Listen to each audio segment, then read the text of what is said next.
Okay, buckaroos and buckarettes, this is our second video, and this video, again, you should be looking at after your first day of class. You see here, this is our home page, and again, this is the link for the home page. You can find that on our website, on our student portal website.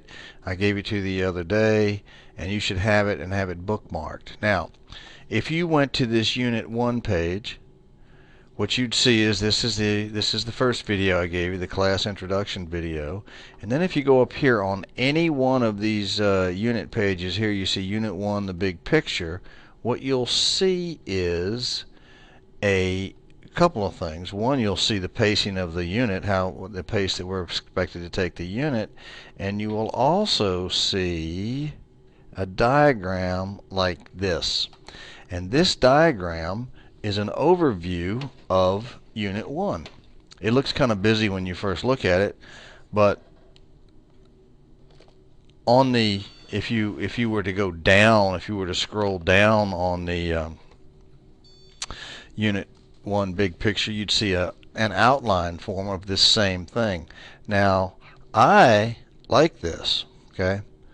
I like this, and I like it better than the outline because it's it's more concise. But what we're going to do is we're going to go over this thing real quick, and what we're going to do is, this is Introduction to Chemistry. This is Unit 1. This is Unit 1. Okay, so we're going to do a little quick overview here in this video, and we're going to talk about here, we'll start talking about chemistry, the branches of chemistry, and here they are. We'll have the definition of chemistry, then we'll talk about the branches of chemistry real quickly: inorganic, biochemistry, nuclear, and organic, okay? And then a quick little thing on occupations. And we may do a little project in class where you go look at some fields of medicine that rely on chemistry, which is almost all of them: biotechnology, agriculture, and environmental. That's pretty easy. And then the other thing we'll do is we'll talk about matter, the way this matter is classified into homogeneous or heterogeneous substances. And if it's a homogeneous substance, it's either an element or a compound, okay? If it's a mixture, okay, a homogeneous mixture would be a solution, and so on.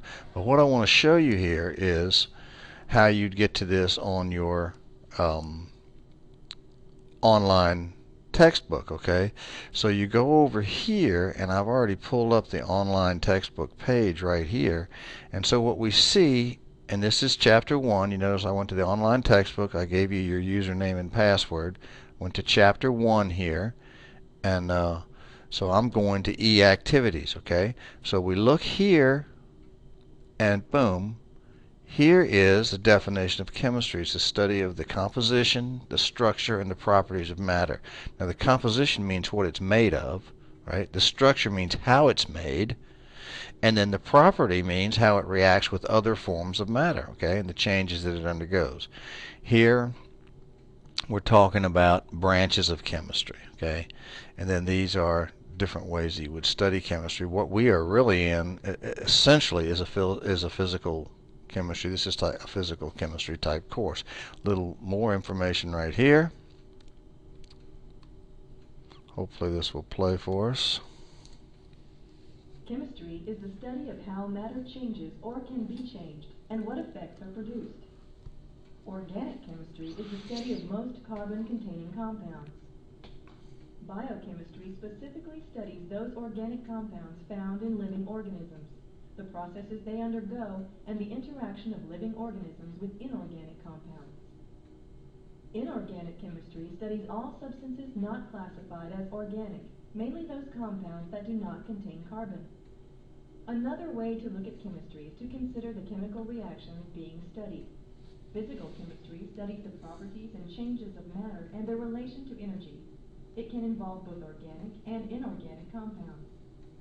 Analytical chemistry focuses on identifying the material's components and composition. Theoretical chemistry uses mathematics and computers to understand the principles behind observed chemical behavior in order to design new compounds and predict their properties. Okay, so that is a real quick overview of chemistry. There's your definition of chemistry. There are the branches of chemistry.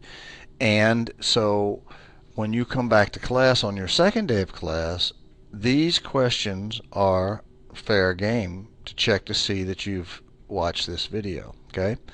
So now we go on and we look at types of research, chemicals, and so on and so forth. What we want to talk about here is matter. We'll go to matter. And matter is anything that has mass and occupies space.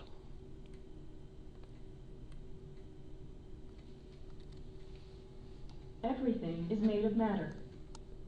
Matter is defined as something that has volume and mass. That's pretty simple.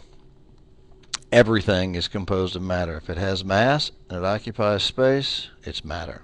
Okay? So chemistry then, we're going to talk about, back into I like to start here, we talk about this classification of matter.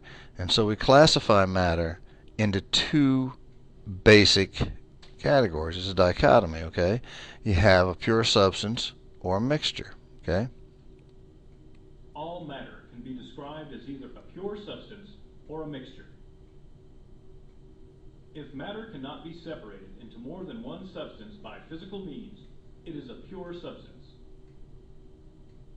If matter cannot be broken down by chemical means, then the substance is an element.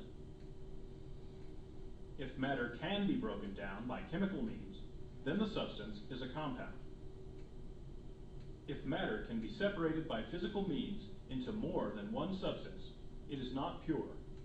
It is a mixture.